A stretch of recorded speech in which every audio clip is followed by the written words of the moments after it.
Hello students. तो last class के अंदर मैंने आपको O2 और जेई मेंस का होमवर्क दिया था। पहले O2 डिस्कस करते हैं। बहुत ही अच्छे अच्छे कुछ क्वेश्चंस हैं O2 में, पहले वो मैं डिस्कस कर रहा हूं यहां पर। Question number 7। क्वेश्चन नंबर 7 के अंदर गिवन है कि दो कंटेनर है जिनका हमें प्रेशर वॉल्यूम दे रखा है और उनके अंदर कोई गैस है, लेकिन दोनों कंटेनर का टेम्परेचर जो है वो इक्वल नहीं है। इसका टेम्परेचर T1, इसका T2, टेम्परेचर इक्वल नहीं है। Pressure P1, volume V1, pressure P2, volume V2 ये गिवन है। गैस सेम है दोनों कंटेनर के अंदर। हमें बताना है कि जब फाइनली हम यहां पर वॉल ओपन करेंगे तो फाइनल टेम्परेचर क्या होगा। फाइनल टेम्परेचर आपको बताना है। इस तरह के क्वेश्चंस हमने 11th में भी किए हुए हैं, लेकिन 11th के अंदर जब हमने इस तरह के क्वेश्चंस किए थे तो यहां पर और यहां पर या तो टेम्परेचर सेम था, या अगर टेम्परेचर डिफरेंट था तो हम उसे डिफरेंट मेंटेन कर रहे थे, यानी T1 T1 ही रह रहा था, T2 T2 ही रह रहा था और फाइनल प्रेशर हम फिर भी फाइंड आउट कर सकते थे। यहां पर टेम्परेचर चेंज हो रहा है, यहाँ टेम्परेचर अलग है। तो यहाँ पर ये जो पहले हमें फाइनल टेम्परेचर फाइंड आउट करना होगा, फिर उसके बाद आप फाइनल प्रेशर फाइंड आउट कर सकते हो। पहले फाइनल टेम्परेचर आएगा, फिर फाइनल प्रेशर आएगा। आप में से हो सकता है बहुतों ने एक कंडीशन लगाई हो, initial moles equals to final moles, जो कि हम 11th में करते आए हैं। उससे आप सॉल्व नहीं कर सकते हो क्योंकि उसमें दो वेरिएबल आएंगे, एक तो प्रेशर की टर्म आएगी और एक टेम्परेचर की टर्म आएगी। तो पहले टेम्परेचर निकालना होगा। मैं आपको बता देता हूँ दोनों कैसे निकलेंगे, लेकिन पहले टेम्परेचर। अब टेम्परेचर कैसे निकालें, तो बड़ा सिंपल सा है। यहाँ पर सराउंडिंग्स में कुछ भी नहीं हो रहा है।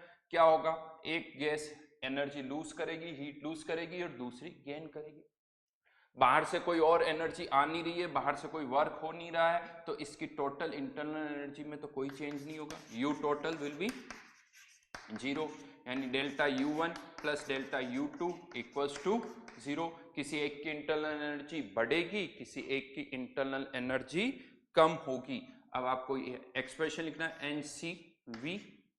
मान लेते हैं फाइनल टेम्परेचर T हो गया, तो T minus T1 NCV T minus T2 equals to 0। यहां पर मोल्स अलग अलग है क्योंकि यहाँ टेम्परेचर T1 P1 V1 है, T2 P2 V2, तो यहाँ N1 लिख दिया और यहाँ N2 लिख दिया। अगर गैसेस सेम है तब तो दोनों का CV सेम होगा, डिफरेंट है तो दोनों का CV भी अलग होगा। अब आपको इसको रीअरेंज करना है और कुछ नहीं। T के लिए आप इसे रीअरेंज कर लो। अगर हम T के लिए इसको रीअरेंज करते हैं तो ये आई थिंक एक्सप्रेशन आ जाएगा N1 T1 plus N2 T2 divided by N1 plus N2। ये मोल्स की टर्म्स में है। अगर आपको प्रेशर और वॉल्यूम की टर्म्स में चाहिए तो N1 equals to P1 V1 upon R T1, N2 equals to P2 V2 upon R T2। और अब जब आपका टेम्परेचर आ गया है, अब आप क्या निकाल सकते हो, प्रेशर निकाल सकते हो। हाँ, प्रेशर निकालने की कंडीशन क्या होगी, initial moles final moles equals to and total, sorry initial moles equals to final mole. Initial mole P1 V1 upon R T1, P2 V2 upon R T2, final pressure P, final volume R, यहाँ पर आएगा T। ये T यहां से यहां put करोगे, बाकी यहां से ये प्रेशर निकाल सकते हो। ठीक है, अच्छा क्वेश्चन है। इसके अंदर अच्छी बात क्या है, ये जो तरीका मैंने बताया इसमें हम ये सोच ही नहीं रहे कि कौन सी गैस हीट दे रही है कौन सी ले रही है, ऐसा कुछ भी नहीं सोचना। दो गैसेस हो या इससे ज्यादा गैसेस हो, सबके डेल्टा यू का सम जो है वो 0 आ जाएगा। Delta U1 plus delta U2 plus delta U3, इस सब का जो सम होगा वो यहाँ पर 0 होगा। तो एक बहुत अच्छा क्वेश्चन है ना। यहाँ पर जो नेक्स्ट क्वेश्चन दे रखा है, इसी के जस्ट आगे अगर हम बात करें तो वहां पर भी क्या हो रहा है, एनर्जी हीट एक्सचेंज हो रही है, लेकिन इस बार यहां पर आइस भी इन्वॉल्व है।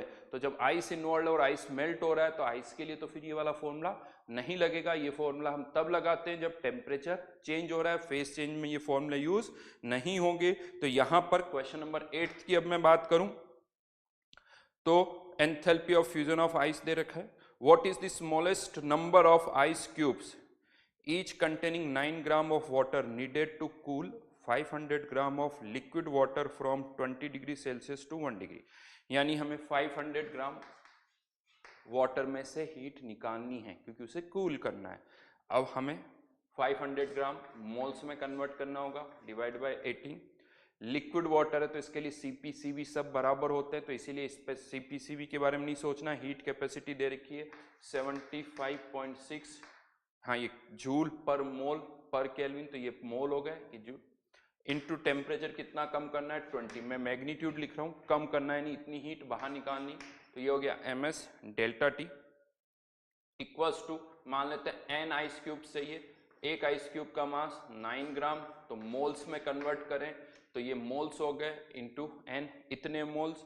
और एक मोल को मेल्ट करने के लिए कितनी एनर्जी, एक मोल अपने आप को मेल्ट करते वक्त कितनी एनर्जी एब्जॉर्ब करा, 6 किलो जूल, तो इनटू 6000, इतनी एनर्जी वो एब्जॉर्ब करेगा।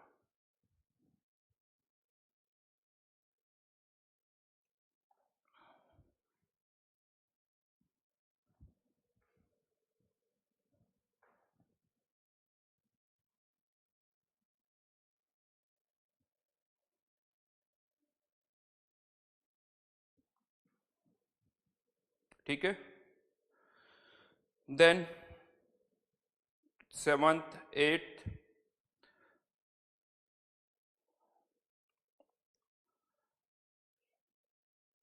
9th क्वेश्चन भी बहुत सारी स्टेप्स में है, साइक्लिक नहीं है, ए से बी, बी से सी, सी से डी तक हम जा रहे हैं। हमें यहाँ पर पहला काम हर एक प्रोसेस पर प्रेशर, वॉल्यूम, टेम्परेचर में से कोई 2 पैरामीटर फाइंड आउट करने होंगे, कि 3 में से कोई 2 पैरामीटर फाइंड आउट करने होंगे।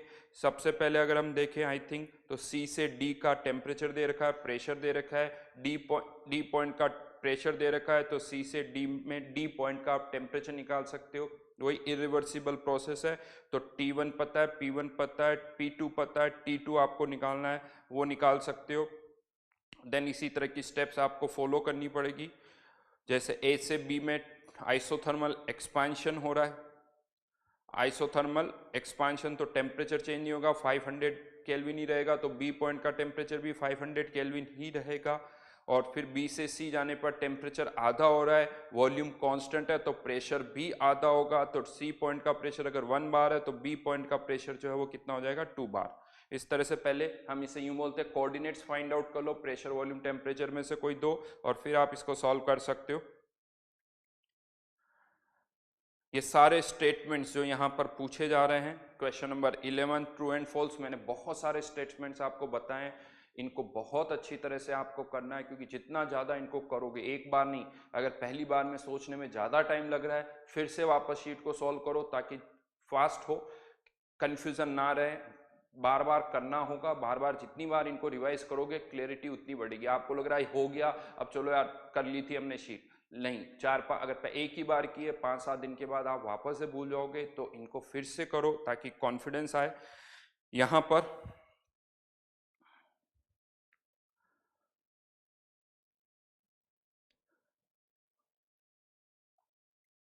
क्वेश्चन नंबर 12 की बात करें, during adiabatic expansion of an ideal gas magnitude of work obtain is equal to delta H, तो ऐसा नहीं है, work done equals to delta U होता है।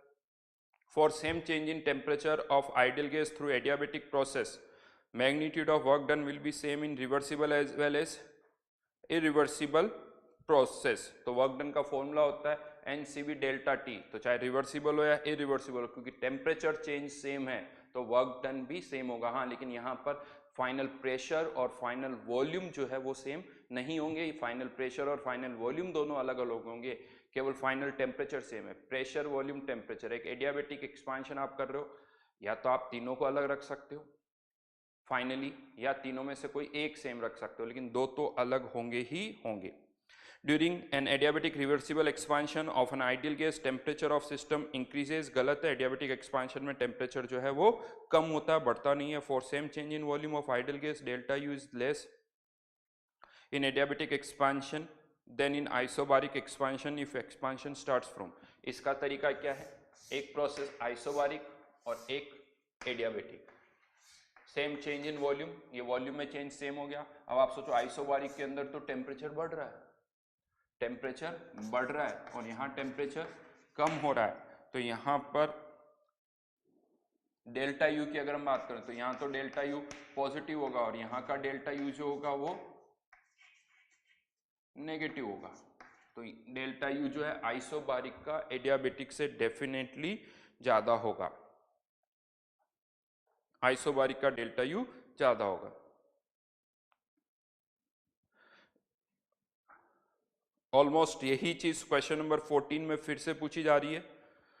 वॉल्यूम डबल हो गया under given process, isothermal, adiabatic, अलग अलग तरह के प्रोसेस है। ये आइसोबारिक, ये एडियाबेटिक, आइसोथर्मल यहाँ पर रहेगा जिसका डेल्टा यू क्या हो जाएगा, 0 हो जाएगा। उसके अलावा फ्री एक्सपांशन इन इंसुलेटेड कंडीशन, 14th के सी की मैं बात कर रहा हूँ। फ्री एक्सपांशन इंसुलेटेड कंडीशन यानी क्यू भी 0, वर्क डन भी 0, तो डेल्टा यू भी 0। तो उसमें भी वापस यही चीज निकल के आएगी, डेल्टा यू तो उसका भी 0 हो जाएगा। यहाँ ई से मतलब भी इंटरनल एनर्जी से ही है, तो ठीक है। आप यहाँ पर इंटरनल एनर्जी पता है U1, यहाँ पर इंटरनल एनर्जी बढ़, यहाँ पर कुछ U इनिशियल लिख लो, तो यहाँ पर इंटरनल एनर्जी बढ़ रही है। इन दोनों प्रोसेस, इसमें फ्री एक्सपांशन में और आइसोथर्मल में कोई चेंज नहीं हो रहा है और एडियाबेटिक में इंटरनल एनर्जी जो है वो कम हो रही है, तो इससे कंपेयर किया जा सकता है। चलिए एक और क्वेश्चन जो पैराग्राफ वाला था वो भी हम कर लेते हैं।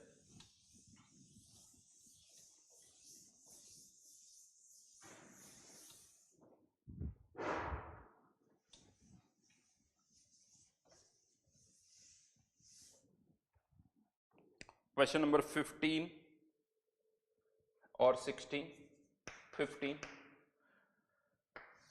V वर्सेस T का कर्व दे रखा है।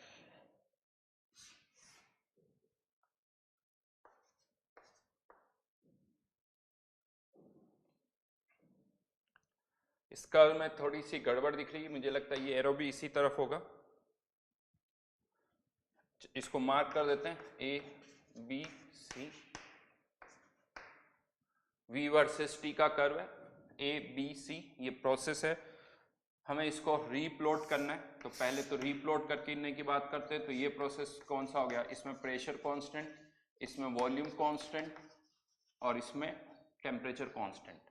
तो P वर्सेस V का कर्व प्लॉट करना है। प्रेशर अगर हम यहाँ पर देखें तो वॉल्यूम बढ़ रहा है, टेम्परेचर भी बढ़ रहा है, प्रेशर कांस्टेंट, तो कर्व क्या होगा, P वर्सेस V चेक करना है हमें, रादर देन मैं यहाँ पर पर्टिकुलर P वर्सेस V का कर्व बनाऊं। एक काम करते हैं, हम चेक कर लेते हैं कि कौन सा सही होगा यहाँ पर। तो यहाँ से अब आप ये देख सकते हो y एक्सिस पर सब पर प्रेशर है, प्रेशर वाली टर्म है, और कंडीशन क्या है, जब A से B इस प्रोसेस में प्रेशर कांस्टेंट है, प्रेशर कांस्टेंट अगर है वॉल्यूम भी बढ़ना चाहिए और टेम्परेचर भी बढ़ना चाहिए। अब आप वो ऑप्शन चेक कर लीजिए कि कौन से कर्व में ऐसा हो रहा है जहां पर हॉरिजेंटल लाइन का टेम्परेचर बढ़ रहा है। तो मेरे हिसाब से अगर हम देखें टेम्परेचर बढ़ रहा है और वॉल्यूम भी बढ़ रहा है, तो ए ऑप्शन में प्रेशर कांस्टेंट है तो वॉल्यूम कम हो रहा है, बी ऑप्शन में भी प्रेशर कम है तो प्रेशर कांस्टेंट है तो वॉल्यूम कम हो रहा है, सी ऑप्शन में प्रेशर कांस्टेंट है तो टेम्परेचर कम हो रहा है। केवल डी ऑप्शन ये है जहां पर प्रेशर कांस्टेंट है और टेम्परेचर बढ़ रहा है, तो डी ऑप्शन जो है करेक्ट है। और भी चाहो तो हम चेक कर सकते हैं डी ऑप्शन, यानी पी वर्सेस टी का कर्व मैं अब यहाँ पर प्लॉट भी करवा देता हूँ आपको। ए से बी प्रेशर कांस्टेंट है, प्रेशर कांस्टेंट, टेम्परेचर बढ़ रहा है, तो ये ए पॉइंट और ये बी पॉइंट हो जाएगा। बी से सी वॉल्यूम कांस्टेंट है तो straight line passing through origin, और सी से ए टेम्परेचर कांस्टेंट है, वॉल्यूम कम हो रहा है तो प्रेशर बढ़ेगा। हाँ, लेकिन अभी भी ये पीवी कर्व नहीं है, तो यहां पर अगर हमें एफिशिएंसी फाइंड आउट करनी है तो पीवी कर्व आप प्लॉट भी कर लोगे तो वो सारे कर्व स्ट्रेट लाइन नहीं होंगे, तो वहां से आप एरिया इनक्लोज्ड फाइंड आउट नहीं कर सकते हो। तो अगर आपको वर्क डन निकालना है तो इसी कर्व को ही यूज करना होगा। वर्क डन का एफिशिएंसी का जो कॉन्सेप्ट है वो यही है, work minus of total work done divided by heat supplied. अब यहां पर अगर हम देखें तो इसमें तो वर्क डन 0 है। ये आइसोथर्मल प्रोसेस है जिसमें टेम्परेचर कांस्टेंट है, वॉल्यूम कम हो रहा है, यानी ये एक तरह से आइसोथर्मल कंप्रेशन हो गया। और यहाँ पर ये आइसोबारिक एक्सपांशन हो गया, राइट। इसमें वर्क डन 0। तो पहले अगर हम वर्क डन की बात करें तो इन दोनों प्रोसेस के अंदर हमें वर्क डन ऐड करना होगा। तो आइसोथर्मल कंप्रेशन का वर्क डन डेटा दे रखा है, ये 10 और ये 20। टेम्परेचर दे रखा है 300 और टेम्परेचर यहाँ पर दे रखा है 600 केल्विन। तो आइसोथर्मल कंप्रेशन का work done -NR, temperature 300 LN, कम हो रहा है 10 डिवाइडेड बाय 20। ये हो गया C से A का, B से C, वर्क डन 0, और A से B आइसोबारिक प्रोसेस है -NR डेल्टा T यानी 300। ये तो सब सम करके वर्क डन निकाल सकते हैं, टोटल वर्क डन यहाँ से आ जाएगा। अब हमें क्या करना है, हीट सप्लाइड। तो हीट सप्लाइड कितनी होगी वो देखनी होगी। तो यहाँ से यहाँ सिस्टम हीट दे रहा है, टेम्परेचर बढ़ रहा है, यहाँ पर टेम्परेचर कम हो रहा है तो सिस्टम और हीट लूज कर रहा होगा। कंप्रेशन में भी सिस्टम हीट लूज करता है। तो यही एक ऐसी स्टेप है जहां पर हम सिस्टम को हीट दे रहे हैं। तो Q सप्लाइड की अगर मैं बात करूं तो Q supplied isobaric process and CP की वैल्यू पुट कर सकते हो। मोनोएटॉमिक गैस है, इसको आपको सॉल्व करना होगा।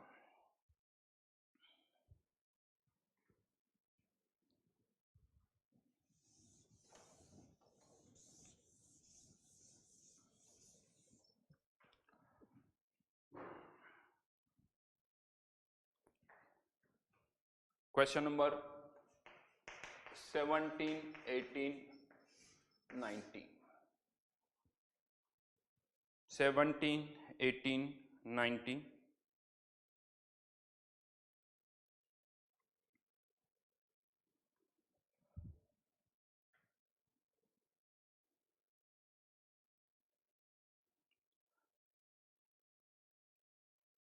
इसके अंदर ये पूरा ये कंटेनर है जिसमें ये एडियाबेटिक पिस्टन लगा हुआ है। ये वॉल्स भी ये एडियाबेटिक है, लेकिन ये वाली जो ये वाला वॉल है वो एडियाबेटिक नहीं है। यहाँ से हीट ट्रांसफर हो सकती, लिखा हुआ है रिवर्सिबली हम यहाँ पर हीट दे रहे हैं यानी स्लोली। तो ये जो प्रोसेस हो रहा है कह सकते हो कि रिवर्सिबली होगा ये। अब यहाँ पर जब आप हीट दे रहे हो तो यहाँ का प्रेशर बढ़ेगा, प्रेशर बढ़ेगा तो ये पिस्टन इस तरफ मूव करेगा, तो यहाँ का प्रेशर बढ़ेगा तो यहाँ का प्रेशर भी बढ़ेगा। दोनों तरफ का प्रेशर हमेशा बराबर रहेगा। अब यहाँ पर वॉल्यूम बढ़ेगा, यहाँ का वॉल्यूम कम होगा। जहां तक हम बात करें इसके चारों तरफ, ये तो एडियाबेटिक कंटेनर है तो इसका वॉल्यूम कम होगा तो इसका टेम्परेचर जो है बढ़ेगा। इनिशियली इंफॉर्मेशन दे रखी है जो हम निकाल सकते हैं। इसका प्रेशर जो है 1 atmosphere, temperature 27.3 kelvin, total volume 44.8 है तो इसका हो गया 22.4 लीटर। ये इस कंटेनर का डेटा है। आई थिंक इस कंटेनर का डेटा भी यही रहेगा क्योंकि इक्वल पार्ट्स में इक्वल मोल्स है और सब कुछ इक्वल है। ये सिचुएशन यहाँ पर है। अब आपने जब यहाँ पर हीट दी तो यहाँ पर गिवन है कि वॉल्यूम जो है इसका 1/8 रह गया, 1/8। इसका जितना वॉल्यूम कम होगा इसका उतना वॉल्यूम बढ़ जाएगा। तो इसका वॉल्यूम कितना हो जाएगा 22.4 तो पहले ही था, और 22.4 नीचे लिख देता हूँ प्लस 22.4 इंटू 7/8, ये इसका फाइनल वॉल्यूम आ जाएगा। अब इसका फाइनल इनिशियल वॉल्यूम पता है, फाइनल वॉल्यूम पता है। इसके लिए एडियाबेटिक रिवर्सिबल प्रोसेस है तो क्या निकालोगे T2 किस फॉर्मूले से, TV की power gamma minus 1 equals to constant से।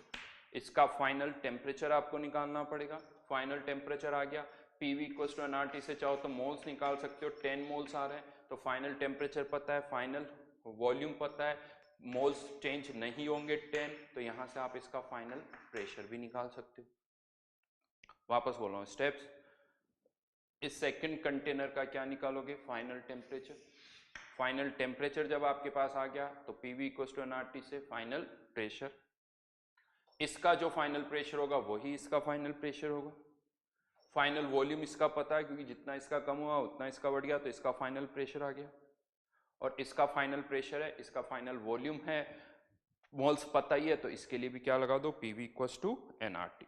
तो इसका भी आपको फाइनल टेम्परेचर पता चल जाएगा, फिर delta H equal to NCP delta T. ठीक है, अच्छे क्वेश्चन है ये सारे, बहुत अच्छे क्वेश्चन है। इनिशियली बहुत स्लो था हमारा होमवर्क क्योंकि हम कॉन्सेप्ट इकट्ठे कर रहे थे। अब हम इस स्टेज में आ गए, अब आपको प्रैक्टिस करनी है। जितनी ज़्यादा प्रैक्टिस करोगे, एक बार नहीं, इनको बार बार करो शीट्स को। और मैं फिर से कह दूं, सेकंड जब हम थर्मल एंट्रोपी वाले क्वेश्चंस पर आएंगे उससे पहले इन शीट्स को बहुत अच्छी तरह से आपको करनी होगी ताकि सोचना ना पड़े। क्योंकि फिर क्या होगा, एंट्रोपी वाले पार्ट पर आपको कॉन्सेंट्रेट करना होगा, वहाँ कन्फ्यूजन होते हैं। तो अगर वहाँ कन्फ्यूजन है और यहाँ पे भी कन्फ्यूजन है तो वो क्लियर नहीं हो पाएंगे। तो इन क्वेश्चंस को रिपीट करना होगा। आपको लग रहा नहीं हो रहे, उन्हीं क्वेश्चंस को वापस से करो, और हो भी रहे हैं तब भी वापस करो। अगर होने में आपको 5 मिनट लग रहे हैं, थोड़ा सा सोचना पड़ रहा है, टाइम लग रहा है, तो फिर से उनको करो ताकि टू दी पॉइंट हमारा आंसर हो, जो स्टेटमेंट चाहिए। और बोल बोल के करो, मन में नहीं करना है। अगर ट्रू एंड फॉल्स के क्वेश्चन है, अगर कोई फॉल्स है तो आपको पता होना चाहिए कि क्या चेंजेस हम करें ताकि वो ट्रू हो जाए। जैसे क्वेश्चन नंबर 21 की मैं बात करता हूँ। क्वेश्चन नंबर 21, ये अगेन एक अच्छा सा क्वेश्चन है। इस तरह के क्वेश्चंस जेई में भी बहुत आते हैं कि delta U delta H zero होगा, ग्रेटर देन जीरो होगा, क्या होगा। तो मैं 21 का A part, isothermal vaporisation of water. अब यहाँ पर वर्ड आइसोथर्मल यूज हो रहा है जो थोड़ा कंफ्यूज करता है, लेकिन बेसिकली वेपराइजेशन है यानी फेज चेंज हो रहा है कांस्टेंट टेम्परेचर पर। टेम्परेचर कांस्टेंट है, यस, डेल्टा टी क्या हो गया, जीरो। लेकिन यहाँ क्या एनसीबी डेल्टा टी और एनसीपी डेल्टा टी के फॉर्मूले लगेंगे? नहीं लगेंगे, ये फेज चेंज है। NCB delta T NCP delta T के फॉर्मूले नहीं लगेंगे। तो सीधी सी बात है, अगर कोई भी सॉलिड लिक्विड में कन्वर्ट होता है और लिक्विड गैस में कन्वर्ट होगा तो हीट तो देनी पड़ेगी। सॉलिड से ज़्यादा टेम्परेचर कांस्टेंट है, सॉलिड लिक्विड और गैस तीनों का सेम है, काइनेटिक एनर्जी में कोई चेंज नहीं होगा, लेकिन पोटेंशियल एनर्जी अलग अलग होगी, जिसके कारण इंटरनल एनर्जी भी अलग अलग होगी। गैसेस की पोटेंशियल एनर्जी सबसे ज़्यादा, लिक्विड की कम, और सॉलिड की और कम। यानी जैसे जैसे मॉलिक्यूल दूर जा रहे हैं उनकी पोटेंशियल एनर्जी जो है वो बढ़ रही है, क्योंकि अट्रैक्शन के फोर्स थे। तो delta U delta H zero नहीं होंगे, delta U delta H A part के लिए ग्रेटर देन जीरो होंगे। हाँ, expansion, isothermal vaporisation, temperature constant, pressure constant, volume बढ़ेगा तो एक्सपांशन हो रहा है, वर्क डन नेगेटिव, हीट तो हम दे ही रहे हैं तो क्यू क्या होगा, पॉजिटिव। ये बहुत इस तरह से आपको मैंने जैसे एक्सप्लेन किया है आपको भी एक्सप्लेन करना है। ऐसा नहीं हाँ सर समझ में आ गया, नहीं, आप ऐसे सोचो कि आपको किसी और को समझाना है। आप उसे कैसे समझाओगे? किसी को समझाना है, उसके लिए क्या क्या सेंटेंस आप बोलोगे, वो सारे सेंटेंसेस आपको तेज आवाज में बोलने हैं। जितनी तेज आवाज में बोल सकते हो उतना अच्छा है, ये ध्यान रखना है। ये नहीं कि आसपास वाले सुन लेंगे, सुनने दो आसपास वालों को, उतनी तेज आवाज में आपको बोलना है। Isothermal reversible expansion of an ideal gas. अब ये केमिकल और फेस चेंज नहीं है, आइसोथर्मल एक्सपांशन हो रहा है, आइडियल गैस है। आइसोथर्मल डेल्टा टी जीरो तो डेल्टा यू और डेल्टा एच भी जीरो हो गया। आइसोथर्मल है तो डेल्टा टी भी जीरो हो गया, तो पी क्यू आर तीनों ऑप्शन सही है। एक्सपांशन हो रहा है तो वर्क डन नेगेटिव, और क्यू जो होगा वो पॉजिटिव होगा आइसोथर्मल प्रोसेस के लिए। Adiabatic free expansion, C option. Adiabatic है तो क्यू क्या हो गया, जीरो। फ्री एक्सपांशन है तो वर्क डन क्या हो गया, जीरो। तो फर्स्ट लॉ से डेल्टा यू क्या हो गया, जीरो, और डेल्टा यू जीरो तो डेल्टा टी भी जीरो, और डेल्टा टी जीरो तो डेल्टा एच भी जीरो। यहाँ पता क्या गड़बड़ हुई, डेल्टा यू तो जीरो आ गया, अब कोई पूछे डेल्टा एच जीरो क्या होगा, अब समझ में नहीं आता क्या कर। अब बहुत बार क्या होता है, जैसे ही डेल्टा एच वाला फॉर्मूला आता है तो delta U plus P two V two minus P one.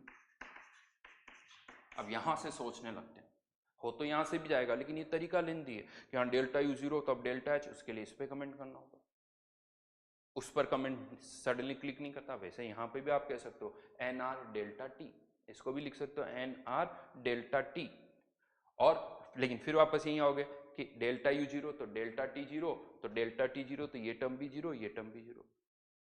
Answer तो आ गया, लेकिन सीधा सीधा यहीं पे कह दो फिर तो डेल्टा टी जीरो, तो एनसीपी डेल्टा टी से डेल्टा एच भी जीरो। लेकिन ये याद नहीं आते हैं, ये मेरे को याद इसलिए आ रहा है क्योंकि प्रैक्टिस है। होता क्या, आप जब सोचोगे तो कुछ और सोचने लग जाओगे। तो ये तरीके हैं कि मुझे किस तरीके से आना, क्योंकि किसी किसी क्वेश्चन के आंसर 2-3 तरीके से निकाल सकते हो। कोई किसी में बहुत छोटी स्टेप इन्वॉल्व होती है, किसी में 3-4 स्टेप्स इन्वॉल्व होती है, तो वो हमें पता होना चाहिए। Isochoric heating of an ideal gas, isochoric heating of an ideal gas, isochoric work done zero, heating है मतलब हीट दे रहे हैं तो Q जो होगा वो ग्रेटर देन जीरो। हीटिंग हो रही है तो टेम्परेचर तो बढ़ ही रहा होगा, तो डेल्टा यू भी पॉजिटिव और डेल्टा एच भी पॉजिटिव। ठीक है, तो चलिए आज हम जेई मेंस डिस्कस नहीं कर रहे हैं, नेक्स्ट टाइम मैं इसमें जेई मेंस डिस्कस करूंगा ताकि आप थोड़ी और प्रैक्टिस कर लो।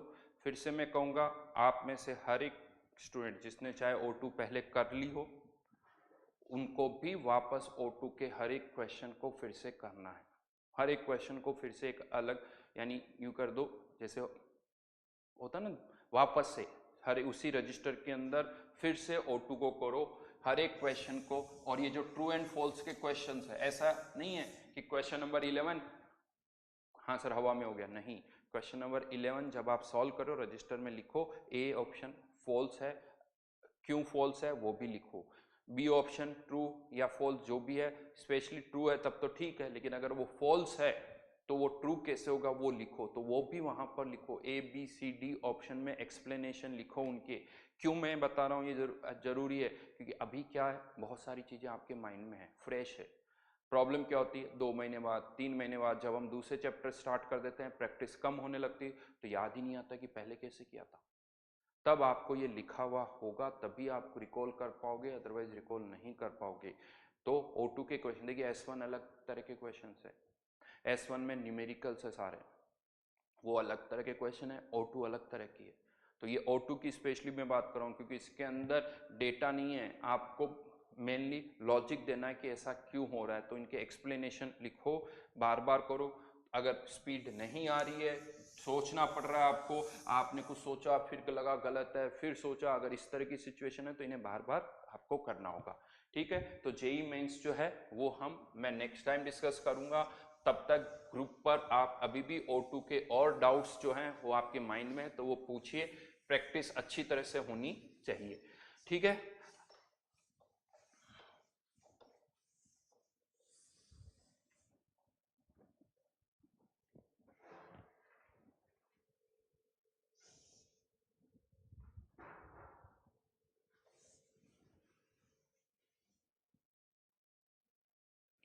तो लास्ट क्लास के अंदर मैं आपको एंट्रोपी वाला पार्ट एक्सप्लेन कर रहा था, और हम एट द एंड मैंने आपको क्लॉसियस इनइक्वालिटी इंट्रोड्यूस की थी, और फाइनली कहा था अगर Q/T is less than equals to ds है, ये कंडीशन है जहां पर हम कह रहे हैं कि अगर ds Q/T से ज्यादा है तो वो प्रोसेस फिजिबल है, फाइनाइट टाइम में हो जाएगा, इरिवर्सिबल है। अगर ds की वैल्यू Q/T के बराबर है तो वो प्रोसेस रिवर्सिबल होगा, और अगर Q/T की वैल्यू ds से ज्यादा है तो वो प्रोसेस नहीं होगा। यानी यहां से हमें एक प्रोसेस के होने की कंडीशन भी पता चल रही है और नहीं होने की पता चल रही है। जबकि जो फर्स्ट लॉ ऑफ थर्मोडायनेमिक्स था वो केवल नहीं होने की कंडीशन बता रहा था, क्या कि अगर एनर्जी चेंज होगी तो नहीं होगा, यानी नहीं होने की कंडीशन है। बट वो ये नहीं बता रहा कि एनर्जी चेंज नहीं होगी तो होगा या नहीं होगा, वो हमें नहीं पता था कि एनर्जी कांस्टेंट है तब भी प्रोसेस होते हैं तब भी नहीं होते हैं। तो जबकि यहाँ से होने की और नहीं होने की दोनों की कंडीशन पता चल रही है, तो यहाँ पर दो साइन मैंने लगाए, आप चाहे तो तीसरा साइन लगा सकते हो। तो this equation is known as Clausius inequality. लेकिन अब प्रॉब्लम क्या है, बहुत मैथमेटिकल हो रहा है। इसको यूं देखा जाए ना तो मैथमेटिकल ज़्यादा कि सर ds निकालेंगे, Q/T निकालेंगे। इसको मैं थोड़ा और कन्वीनियंट फॉर्म में हम इसको लिख सकते हैं। कैसे लिख सकते हैं वो अब मैं आपको यहाँ पर फिर से एक्सप्लेन करूँ कि कैसे हम कन्वीनियंट फॉर्म में लिख सकते हैं। तो आप इमेजिन करिए इसको, फॉर एन आइसो या रिलेटेड सिस्टम, या जिसको आप कह सकते हो यूनिवर्स अपने आप में है, एग्जाम्पल यूनिवर्स। अब आप यहां पर यूनिवर्स के लिए पूरा सोचो। एक यूनिवर्स के लिए मैं बात करूं तो एक यूनिवर्स के बाहर तो कुछ है ही नहीं, उसके बाहर कुछ है नहीं, तो वो अगर आप पूरे यूनिवर्स को एज सिस्टम अगर बना लोगे तो वो किसी के साथ हीट एक्सचेंज नहीं करेगा। हीट एक्सचेंज नहीं करेगा तो ये जो Q की वैल्यू होगी वो क्या हो जाएगी, जीरो। ऐसा लिख देता हूं, Q की वैल्यू क्या हो जाएगी, जीरो। तो अब यहां पर एक यूनिवर्स की अगर मैं बात करूं तो एक यूनिवर्स के केस में मैं कह सकता हूं कि this is change in entropy of universe. यहां पर मैं इसको सब में यूनिवर्स लिख देता हूं ऐसे, यूनिवर्स। तो डेल्टा एस यूनिवर्स अगर ग्रेटर देन जीरो है, वही वाला साइन है, डेल्टा एस यूनिवर्स अगर ग्रेटर देन जीरो है तो वो प्रोसेस फाइनाइट टाइम में हो जाएगा, इरिवर्सिबल होगा। अगर delta S universe equal to zero है तो वो प्रोसेस रिवर्सिबल होगा, यानी इनफाइनाइट टाइम में होगा। और अगर delta S universe less than zero है तो वो प्रोसेस कभी भी नहीं होगा। यानी यहां से मैं ये कह सकता हूं डेल्टा एस यूनिवर्स अगर ग्रेटर देन जीरो है process will be irreversible. Irreversible का मतलब भी है फिजिबल। यस, हमारे इरिवर्सिबल प्रोसेस जो कि प्रैक्टिकली होते हैं, जैसा मैंने पहले भी बताया, आप और हम जो भी प्रोसेस कर रहे हैं वो सब इरिवर्सिबल है, फाइनाइट टाइम में हो रहे हैं, मतलब वो फिजिबल है। डी एस यूनिवर्स अगर इक्वल्स टू जीरो है तो वो प्रोसेस रिवर्सिबल यानी इनफाइनाइट टाइम लगेगा। और डेल्टा एस यूनिवर्स अगर लेस देन जीरो है तो वो प्रोसेस फिजिबल नहीं होगा, नॉट फिजिबल। मतलब आप इसे ये कह सकते हो कि अगर आप चाहते हो कि यूनिवर्स के अंदर कोई भी चेंज हो तो उसमें यूनिवर्स की एंट्रोपी चेंज पॉजिटिव होना चाहिए, मतलब यूनिवर्स की एंट्रोपी बढ़नी चाहिए। अगर यूनिवर्स की एंट्रोपी बढ़ रही है तो वो प्रोसेस फिजिबल होगा, और अगर यूनिवर्स की एंट्रोपी कम हो रही है तो वो प्रोसेस फिजिबल नहीं होगा। यानी कंडीशन ये हो गई कि अगर आप चाहते हो कि एक प्रोसेस फिजिबल हो तो उसके कारण यूनिवर्स की एंट्रोपी बढ़नी चाहिए। This is the criteria. यानी एनर्जी क्राइटेरिया नहीं कि एनर्जी कम होगी तो प्रोसेस होगा, ये क्राइटेरिया नहीं है, लेकिन एंट्रोपी ऑफ यूनिवर्स अगर बढ़ेगी तो वो प्रोसेस फिजिबल होगा, ये क्राइटेरिया। यूनिवर्स की एंट्रोपी बढ़नी चाहिए तभी वो प्रोसेस फिजिबल होगा, राइट। जैसे यहां पर इसको मैं ऐसे पुट कर सकता हूं, मैं यहां से यहां चल के आ रहा हूं, ये प्रोसेस तभी फिजिबल होगा जब यूनिवर्स की एंट्रोपी बढ़ेगी। और आप कह सकते हो सर आप तो आए हो, इसका मतलब फिजिबल हुआ है। फिजिबल हुआ है इसका मतलब इसके कारण यूनिवर्स की एंट्रोपी बढ़ी है, इसके कारण यूनिवर्स की एंट्रोपी बढ़ी है तभी ये फिजिबल हुआ है। अब बहुतों के माइंड में आता है सर आप कैसे वापस पीछे चले जाओ, तो आपको क्या लग रहा है वापस यूनिवर्स की एंट्रोपी को मैंने कम कर दिया? नहीं, मैंने यूनिवर्स की एंट्रोपी को कम नहीं किया, आगे जाते वक्त भी बढ़ाया था, और जब मैं पीछे आया तब भी मैंने यूनिवर्स की एंट्रोपी को बढ़ाया है, उसे कम नहीं किया है। कुछ भी चेंज हो रहा है यूनिवर्स में, आप कुछ भी कर रहे हो, आप हिल रहे हो, आप डुल रहे हो, जो भी कर रहे हो, उन सब में यूनिवर्स की एंट्रोपी बढ़ रही है।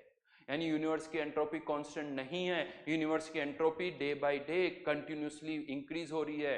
यूनिवर्स की एनर्जी कांस्टेंट है, एंट्रोपी कांस्टेंट नहीं है, वो कंटिन्यूसली बढ़ रही है, राइट। यूनिवर्स की एंट्रोपी बढ़ रही है, कम नहीं हो ही नहीं सकती।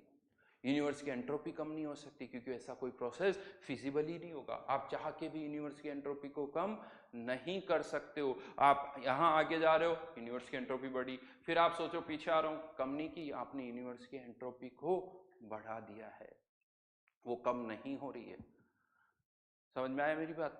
यूनिवर्स की एंट्रोपी को कोई कम नहीं कर सकता है। आप यूनिवर्स की एंट्रोपी को बढ़ा सकते हो, आप यूनिवर्स की एंट्रोपी को कम नहीं कर सकते हो। या इसे मैं ऐसे पुट करता हूं जनरली, जैसे एक को सलमान खान स्टेटमेंट बोलते हैं ना कि एक बार जो अगर मैं कमिटमेंट कर देता हूं तो उसे मैं या कोई भी, इसी तरह का कुछ स्टेटमेंट है, कोई भी नहीं तोड़ सकता। तो देखिए उसका तो मुझे नहीं पता उस स्टेटमेंट का, लेकिन एक स्टेटमेंट में जो बोलता हूं वो हमेशा सही है, और वो ये है कि एक बार जो मैंने यूनिवर्स की एंट्रोपी बढ़ा दी, अब उसे कोई भी कम नहीं कर सकता है। और ये करेक्ट स्टेटमेंट है। अगर मैंने यूनिवर्स की एंट्रोपी एक बार बढ़ा दी तो उसे कोई भी कम नहीं कर सकता है। That's final. आपके माइंड में कुछ भी हो, चाहे अगर आप सोचते हो कि भगवान भी है तब भी नहीं, वो भी कम नहीं कर सकते हैं। यूनिवर्स की एंट्रोपी बढ़ सकती है, यूनिवर्स की एंट्रोपी कम नहीं हो सकती है। राइट, यूनिवर्स की एंट्रोपी कंटिन्यूसली बढ़ रही है, उसे कोई भी कम नहीं कर सकता। तो फाइनली यहाँ पर एक कंडीशन आई है। अब थोड़ा बोलने में क्या अच्छा लग रहा है, जैसे मैं पहले बोल रहा था डीएस इससे ज़्यादा होगा, ये थोड़ा मैथमेटिकल ज़्यादा लग रहा था। बात वही है, यहाँ पर भी कुछ बदला नहीं है, बट थोड़ा मैथमेटिक्स कम इन्वॉल्व हो गई, थोड़ी लैंग्वेज बढ़ रही है, कम हो रही है तो वही greater than zero less than, लेकिन ऐसा लग रहा है कि हम लैंग्वेज यूज कर रहे हैं तो वो थोड़ा ज़्यादा एक्सप्रेस करने में, कम्युनिकेट करने में ये टर्मिनोलॉजी ज़्यादा कन्वीनियंट लगती है। फर्दर यहाँ पर मैं बता दूं, इसी में थोड़ा ऐड कर देता हूं। अब आप यहाँ से यूनिवर्स की बात करते हो, अब जरूर सारे प्रोसेस तो यूनिवर्स में ही हो रहे हैं। अब आप इस यूनिवर्स को चाहो तो बहुत सारे टुकड़ों में तोड़ सकते हो, एक पार्ट, दो पार्ट, यानी delta S1 plus delta S2 plus delta S3 plus delta S4, इस तरह से आप बहुत सारे टुकड़ों में भी तोड़ सकते हो। हाँ, लेकिन कंडीशन जो है, किसी एक पार्ट की एंट्रोपी कम हो सकती है, ऐसा हो सकता है, लेकिन अगर प्रोसेस होगा या नहीं होगा वो किसी एक पार्ट के डेल्टा एस से डिसाइड नहीं होगा, टोटल डेल्टा एस से डिसाइड होगा। तो यूनिवर्स की एंट्रोपी कम नहीं हो सकती, किसी एक पार्ट में एंट्रोपी कम हो सकती है, लेकिन जैसे आपने यूनिवर्स को दो पार्ट में डिवाइड कर दिया है, एक पार्ट, दूसरा पार्ट, एक पार्ट की एंट्रोपी कम हो रही है लेकिन दूसरे पार्ट की एंट्रोपी में अच्छा खासा चेंज हो रहा है, पॉजिटिव चेंज हो रहा है, तो ओवरऑल अगर यूनिवर्स की एंट्रोपी बढ़ रही है तो वो प्रोसेस फिजिबल होगा। तो प्रोसेस होने के लिए हमेशा टोटल यूनिवर्स की एंट्रोपी चेंज से मतलब है। तो जनरली हम यूनिवर्स को दो पार्ट में ब्रेक करते हैं, delta S system plus delta S surroundings. यहाँ पर भी ऐसे लिख सकते हो और यहाँ पर भी ऐसे लिख सकते हो। तो इसे हम ये भी बोल सकते हैं delta S system plus surroundings का सम अगर ग्रेटर देन जीरो हुआ तो वो प्रोसेस फिजिबल होगा, delta S system plus surroundings का सम इक्वल टू जीरो हुआ तो वो प्रोसेस रिवर्सिबल होगा। देखो रिवर्सिबल प्रोसेस बस इनफाइनाइट टाइम में यही बोलोगे, रिवर्सिबल प्रोसेस जो इनफाइनाइट टाइम में होते हैं उन्हें हम रिवर्सिबल प्रोसेस कहते हैं, हाइपोथेटिकल है। और अगर डेल्टा सिस्टम प्लस सराउंडिंग का सम लेस देन जीरो होगा तो वो प्रोसेस नहीं होगा।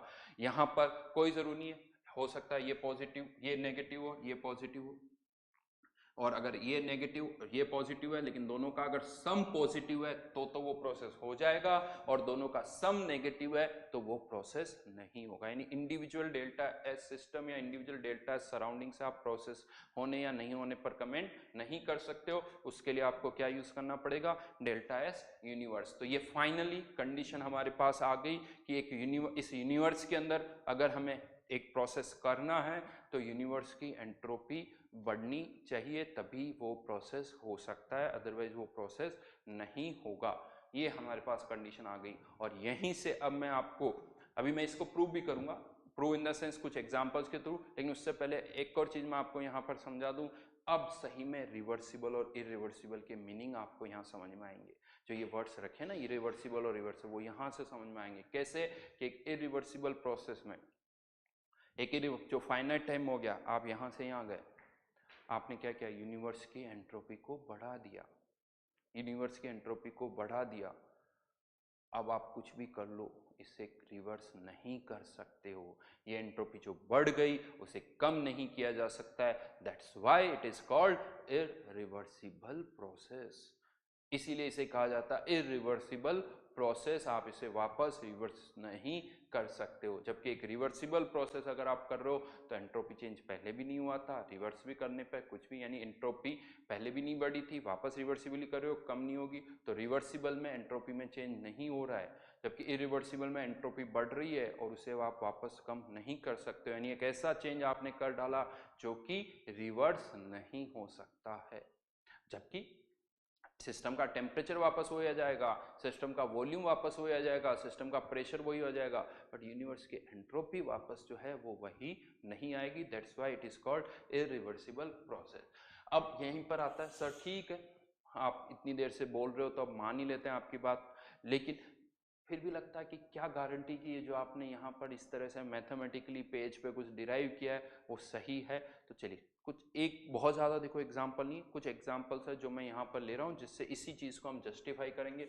इसका एक बहुत अच्छा एग्जाम्पल है, ये दो एक जैसे ब्लॉक्स हमने लिए, इसका टेम्परेचर है टेम्परेचर वैल्यू ले लेता हूँ 300 केल्विन और इसका टेम्परेचर ले लेता हूँ 500 केल्विन। ये दो ब्लॉक्स हैं और सराउंडिंग्स में कुछ भी नहीं है, कोई एयर यहाँ पर नहीं है, लेकिन इसका टेम्परेचर 300, इसका 500, सेम मेटल है, मेटल दोनों सेम है तो दोनों की स्पेसिफिक हीट सेम होगी, दोनों का मास सेम है, इसका मास भी m ग्राम और इसका मास भी m ग्राम। क्या होगा, डेफिनेटली ये हीट देगा, ये हीट लेगा, इसका टेम्परेचर बढ़ेगा, इसका टेम्परेचर कम होगा और थोड़ी देर के बाद दोनों का टेम्परेचर भी सेम आ जाएगा।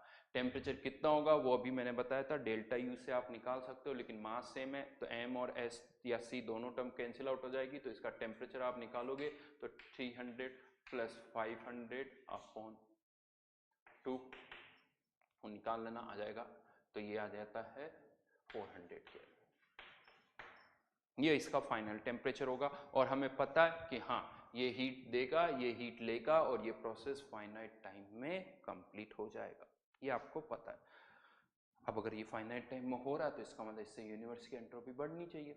चलिए चेक करके देखते हैं क्या इस प्रोसेस में यूनिवर्स की एंट्रोपी बढ़ती है या नहीं बढ़ती। ये वही एग्जांपल है कि मैंने कहा था हॉट कॉफ़ी यहाँ रखी हुई है, हॉट कॉफ़ी हीट लूज करेगी तो सराउंडिंग्स की एयर हीट गेन करेगी, लेकिन ये प्रोसेस होता है, लेकिन इसका उल्टा कभी नहीं होता, ऑलमोस्ट वही केस है। तो चलिए चेक करते हैं इसका एंट्रोपी चेंज का फॉर्मूला। इसका एंट्रोपी चेंज में डेल्टा S1 लिख देता हूँ, इसका डेल्टा S2 लिख दूंगा, इसका मास या n जो भी है निकाल सकते हो, इसका C सॉलिड है, L टेम्परेचर इसका फाइनली 400 केल्विन, इनिशियल टेम्परेचर कितना 300 केल्विन, इसका डेल्टा S2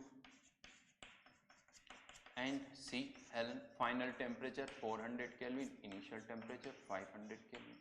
ये वैल्यू पॉजिटिव होगी, ये वैल्यू नेगेटिव, इसको मैं ऐसे लिख देता हूँ NCLN माइनस आ गया 500 अपॉन 400। और किसी की एंट्रोपी में कोई चेंज नहीं हो रहा है, तो ये डेल्टा S1 ये डेल्टा S2, कोई एयर नहीं है तो और कुछ भी नहीं, तो ये डेल्टा S1 और डेल्टा S2 आपका क्या हो जाएगा डेल्टा S यूनिवर्स, क्योंकि कहीं और कुछ है ही नहीं। चाहो तो इसे सिस्टम, इसे सराउंडिंग्स बोल दो, या ये टोटल आप बोल सकते हो delta S1 plus delta S2। और अब हमें पता है प्रोसेस होने की कंडीशन क्या है, ये पॉजिटिव होना चाहिए। क्या लगता है इन दोनों का सम पॉजिटिव है? यस, देख सकते हैं ये 4/3 ये 5/4, 4/3 की वैल्यू ज़्यादा होगी, ये 5/4 कम होगा, 1.25 या 1.33, यहाँ प्लस साइन या माइनस साइन सम करोगे तो टोटल पॉजिटिव होगा, यानी ये वैल्यू राइट नाउ क्या होगी, मतलब ये प्रोसेस फिजिबल होगा। इवन ये तो चलो मैंने डायरेक्ट यानी 300 से डायरेक्ट बात कर ली 400 की, ऐसा थोड़ी होगा कि डायरेक्ट यहाँ का टेम्परेचर सडनली 300 से 400 सडनली हो जाएगा, तो बढ़ेगा ग्रेजुअली 300 फिर बढ़ेगा, इस तरह से धीरे धीरे बढ़ेगा, इसका भी धीरे धीरे कम होगा। तो हर एक स्टेप पर यूनिवर्स की एंट्रोपी बढ़नी चाहिए। हर एक स्टेप का मतलब जैसे मैं कह दूं 300 से पहले इसका टेम्परेचर 301 होगा, सिंस मास सेम है तो कह सकते हो इसका कितना होगा 499, इसका बढ़ेगा इसका कम होगा। इवन इस छोटी सी स्टेप के लिए भी आप निकाल के देखोगे तो यूनिवर्स की एंट्रोपी बढ़ रही है, कैसे 301 अपॉन 300, इसका पॉजिटिव है, इस डेल्टा S2 इसको मैं माइनस करके लिख रहा हूँ NCLN, इसका हो जाएगा 500 अपॉन 499।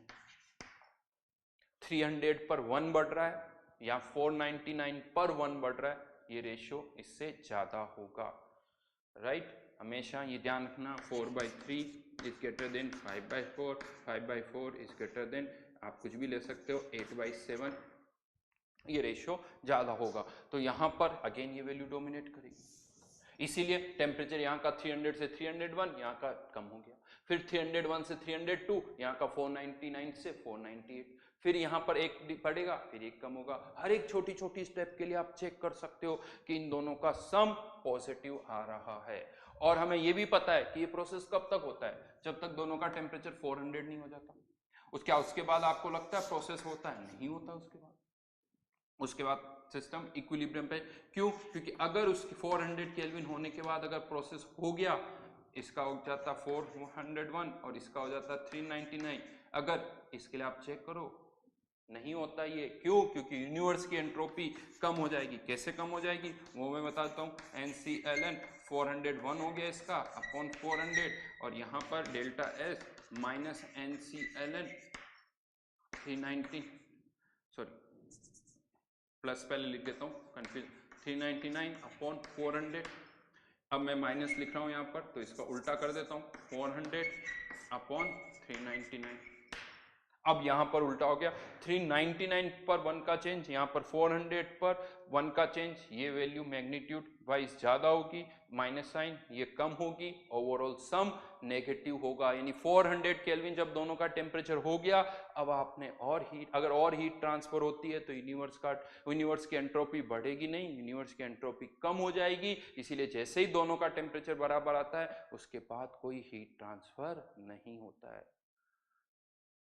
अच्छी बात क्या इस एग्जाम्पल में क्या होता है वो भी हमें पता है और क्या नहीं होता है वो भी हमें पता है, और हम दोनों के लिए एंट्रोपी चेंज निकाल पा रहे हैं, उनके दोनों के लिए नहीं निकाल पा रहे हैं। बहुत बार क्या होता है क्या नहीं होता है वो हमें पता ही नहीं होता, क्या हो रहा है वो तो दिख रहा है, क्या नहीं हो रहा है वो तो पता ही नहीं होता, क्या उसके लिए एंट्रोपी चेंज निकालो, तो बड़ा अजीब सा होता है। तो यहाँ पर ये इतना अच्छा एग्जाम्पल है, ये हो रहा है उसके लिए भी निकाला, हमें पता है ये नहीं होता है लेकिन आप उसके लिए एंट्रोपी चेंज तो निकाल सकते हो और ऑन पेपर प्रूव कर सकते हो कि नहीं इसका एंट्रोपी चेंज नेगेटिव है, इसीलिए प्रैक्टिकली ये चीज नहीं होगी। राइट देन इसी में मैं एक और चीज ऐड करता हूँ, ये तो चलो आप 400 पे बात करो, बहुत ऐसा क्यों नहीं होता कि स्टार्टिंग में ही हीट जो है उल्टी फ्लो कर जाए 300, ये 500 केल्विन, इसका टेम्परेचर कम हो जाए 299 और इसका बढ़ जाए, यानी उल्टी फ्लो करे। कारण वही है, ऐसा क्यों नहीं होता? अगर हीट लोअर टेम्परेचर से हायर टेम्परेचर, ये आप बोलते हो कि हीट कभी लोअर से हायर टेम्परेचर की ओर फ्लो नहीं करती, क्यों नहीं करती? एनर्जी तो कंजर्व है, क्यों नहीं करती? लोअर से हायर क्यों नहीं जाती? ऐसा क्यों नहीं होता कि सराउंडिंग हीट लूज करे और हॉट कॉफी और हॉट हो जाए? क्यों? क्योंकि ऐसा होने पर यूनिवर्स की एंट्रोपी कम हो जाएगी, उसका ऐसा होने पर यूनिवर्स की एंट्रोपी कम हो जाएगी। यानी हमें उसका एक्सप्लेनेशन दे रहा हूँ, ये स्टेटमेंट जो आप ओवर द ईयर्स यूज करते आए हो कि heat flows from higher temperature to lower temperature, अभी तक आप बोलते आए हो कि एक फैक्ट है, फैक्ट है, फैक्ट है, यहाँ पर हम उसे एंट्रोपी से एक्सप्लेन कर रहे हैं। वो कैसे, ये आप देख सकते हो, delta S equals to NCln 299 upon 300, ये वैल्यू नेगेटिव, NCln 501 अपॉन 500, ये इसके लिए एंट्रोपी चेंज, दोनों का सम निकाल के देख लो, ये वैल्यू अगेन क्या आएगी? नेगेटिव। इसीलिए हीट कभी भी लोअर टेम्परेचर से हायर टेम्परेचर अपने आप फ्लो नहीं करती, अपने आप बात हो रही है, ये केवल दो बॉडीज है, अपने आप नहीं फ्लो करेगी। हाँ कोई और इन्वॉल्व हो, थर्ड पर्सन, वो करवा सकता है किसी तरह से, लेकिन फिर उसका एंट्रोपी चेंज भी कंसिडर करना होगा। जैसे रेफ्रिजरेटर में या एसी में इस तरह से होता है, लेकिन वहां पर फिर और भी पर्सन इन्वॉल्व होते हैं, उनका भी हमें एंट्रोपी चेंज कंसिडर करना होगा। अपने आप यहां से यहाँ हीट नहीं जा सकती, हाँ, लेकिन यहां से यहाँ अपने आप होगा, ये प्रोसेस अपने आप होगा, फिजिबल होगा, फाइनाइट टाइम में होगा, क्योंकि यहाँ से यहाँ हीट ट्रांसफर होने पर यूनिवर्स की एंट्रोपी जो है वो बढ़ रही है।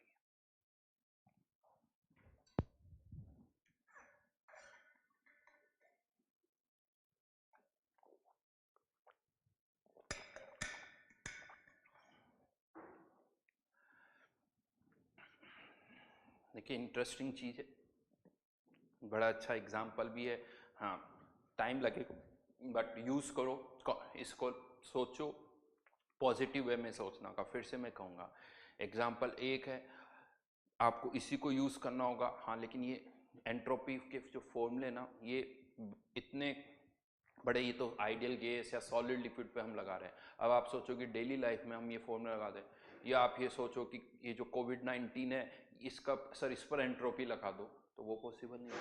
या मेरा जेई में सिलेक्शन होगा या नहीं होगा, ये प्रोसेस फिजिबल होगा या नहीं होगा, आप एंट्रोपी से सर करके बता दो, उस वो पॉसिबल, बिकॉज बहुत सारी चीज़ों की एंट्रोपी चेंज कैलकुलेट करना होगा, वो फॉर्मूले हमारे पास होनी चाहिए। यहाँ पर मैंने जो एग्जाम्पल लिया वो बड़ा ही सिंपल सा था, जिसके लिए हमारे पास फॉर्मूले ऑलरेडी थे। ज़्यादा से ज़्यादा एक और एग्जाम्पल मैं यहाँ पर ले सकता हूँ, ये दो अगेन कंटेनर है जिसके बीच में वॉल लगे हुए, वॉल है, हमें पता है यहाँ पर कोई गैस है और ये वॉल हम ओपन करते हैं, इसका भी वॉल्यूम V ले लेता हूँ, इसका भी V ले लेता हूँ, तो हमें पता है वॉल ओपन करने के बाद ये गैस जो है वो एक्सपेंड होती है, ये गैस जो है वो एक्सपेंड होगी और ये प्रोसेस होता है। इसका मतलब यूनिवर्स की एंट्रोपी बढ़नी चाहिए। फिर से कह रहा हूँ, सराउंडिंग में कोई चेंज यहाँ पर नहीं हो रहा है, तो अगर ये प्रोसेस होगा तो देखते हैं यहाँ पर टेम्परेचर सेम है, कोई टेम्परेचर में चेंज नहीं हो रहा, आइडियल गैस है। Delta S equals to temperature में चेंज नहीं हो रहा तो 0 NRLN, पहले वॉल्यूम था V, फाइनली वॉल्यूम कितना हो जाएगा 2V, दोनों तरफ डिस्ट्रीब्यूट होगी 2V अपॉन V, और कोई भी सब्सटेंस नहीं है तो यही अपने आप में डेल्टा एस सिस्टम भी है, यही अपने आप में डेल्टा एस यूनिवर्स भी है, और ये ग्रेटर देन 0। लेकिन क्या आपको लगता है कभी ऐसा होगा कि एक गैस दोनों कंटेनर में है, ऑलरेडी वॉल्यूम उसका 2V है, इधर भी है गैस, इधर भी है, गैसेस मॉलिक्यूल्स कंटिन्यूसली मूव कर रहे हैं, और एक टाइम ऐसा है कि सारे मॉलिक्यूल्स इस कंटेनर में आ गए। अगर ऐसा हो गया तो जो वॉल्यूम 2V है उसका क्या हो जाएगा, V हो जाएगा, delta S equals to NRLN V हो जाएगा, जबकि इनिशियली कितना था 2V, ये डेल्टा एस नेगेटिव होगा, यूनिवर्स की एंट्रोपी कम हो जाएगी, ये प्रोसेस नहीं हो सकता। तो ये एग्जाम्पल है जिसके थ्रू मैं प्रूव कर रहा हूं कि हाँ, जो कंडीशन हमने डिराइव की है वो इन पर बहुत अच्छी तरह से सटीक आप यूज कर सकते हो। तो फाइनली यस, अब हमारे पास वो कंडीशन है जो हमें ये बता रही कि इस यूनिवर्स के अंदर कौन से प्रोसेस होंगे, कौन से नहीं होंगे। लेकिन हाँ, अभी एक दो एग्जाम्पल और लेते हैं जिस पर हम इसको अप्लाई करेंगे। तो लिखे एक क्वेश्चन यहाँ पर अब हम लिख रहे हैं। इस क्वेश्चन के अंदर मैं बता दूं, अभी तक हम यहाँ पर ज़्यादातर डेल्टा एस ही निकाल रहे थे। अब मैं ऐसा एग्जाम्पल लूंगा जहाँ डेल्टा एस सिस्टम भी निकालेंगे और डेल्टा एस सराउंडिंग्स भी निकालेंगे। तो calculate delta S system, delta S surroundings and delta S universe for isothermal expansion of an ideal gas from 10 atmosphere to 1 atmosphere at 300 Kelvin. If process is carried out, A part reversibly, B part irreversibly, and C part free expansion. Same question हमने पहले भी किया हुआ है। पहले हमने work done Q delta U delta H निकाले थे, Q W delta U delta H ये निकाल चुके हैं इसी तरह के। अब हम इसके लिए क्या निकाल रहे हैं, delta S system, delta S surroundings and delta S universe हम फाइंड आउट कर रहे हैं। आपको सॉल्व करना है, ज़्यादा कैलकुलेशन अभी आपको नहीं करनी है, आंसर एलएन की टर्म्स में ही देना है, आर की टर्म्स में ही देना है आपको आंसर।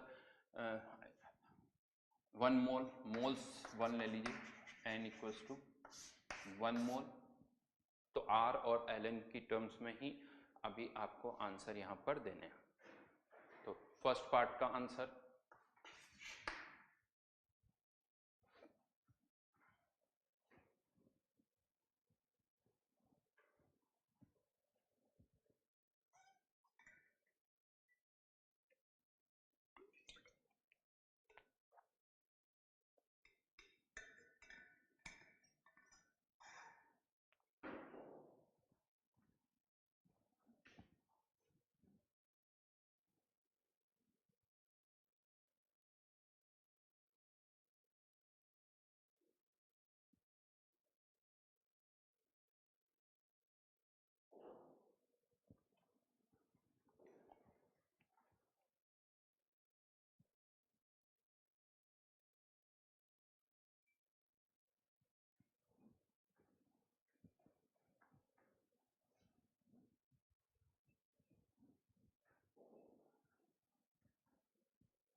चलिए करते हैं first part.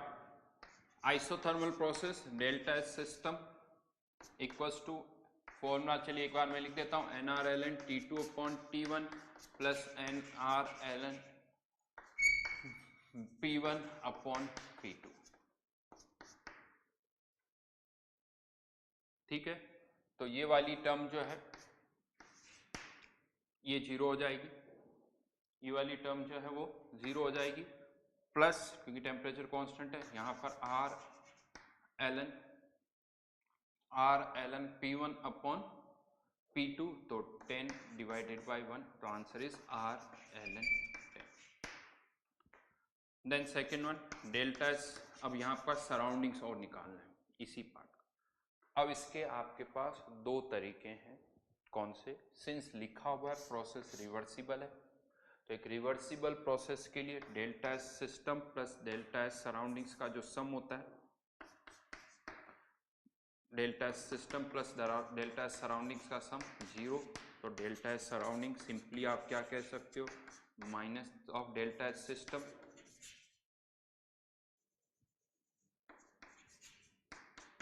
Minus R L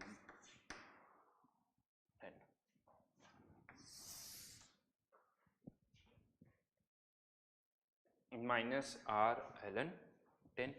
लेकिन इसका एक तरीका और है,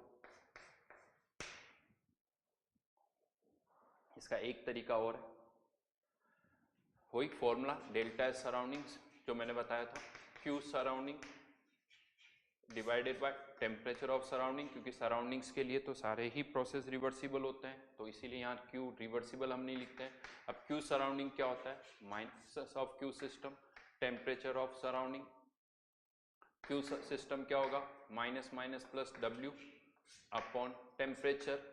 अब अगर एक प्रोसेस को आप आइसोथर्मल चाहते हो तो सिस्टम और सराउंडिंग्स का टेम्परेचर सेम होना चाहिए, बिकॉज अगर दोनों का टेम्परेचर अलग अलग हुआ तो सिस्टम का टेम्परेचर फिर कांस्टेंट नहीं रहेगा।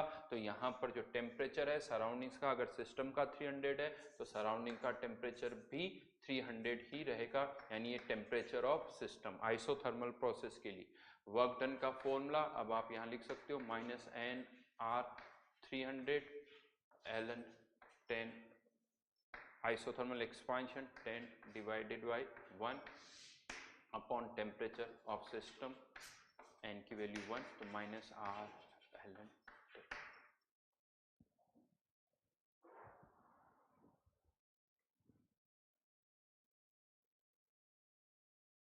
ठीक है, और इन दोनों का सम 0 आना ही है। यहाँ से तो पहले ही हमने यूज कर ली थी कंडीशन, लेकिन यहाँ पर तो मैंने फॉर्मूला लगाया। अब अगर आप इन दोनों का सम करोगे तो वो डेल्टा एस यूनिवर्स जो है वो 0 आएगा। देन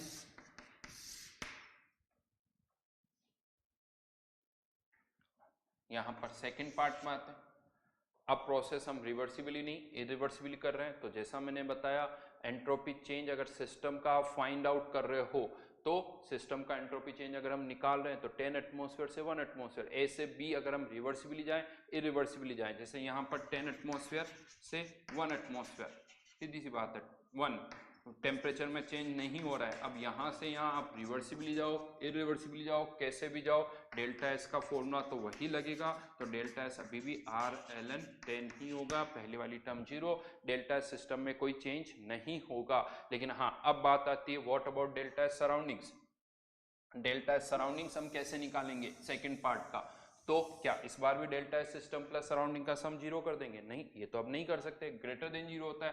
तो अब अगर आपको सेकंड पार्ट का डेल्टा एस सराउंडिंग्स निकालना है तो ये वाला तरीका नहीं लगेगा, इसी तरीके से करना होगा। कैसे, delta S surroundings equals to वही minus Q system upon temperature, system और सराउंडिंग्स का सेम रहेगा, लेकिन यहाँ पर अब की बार Q minus W, work done तो हो जाएगा, लेकिन इस बार यहाँ आके गलती हो जाती है, वर्क डन का फॉर्मूला रिवर्सिबल वाला नहीं इरिवर्सिबल वाला लगेगा, minus P external N R T common, चलिए लिख देता हूँ N R P two minus N R T,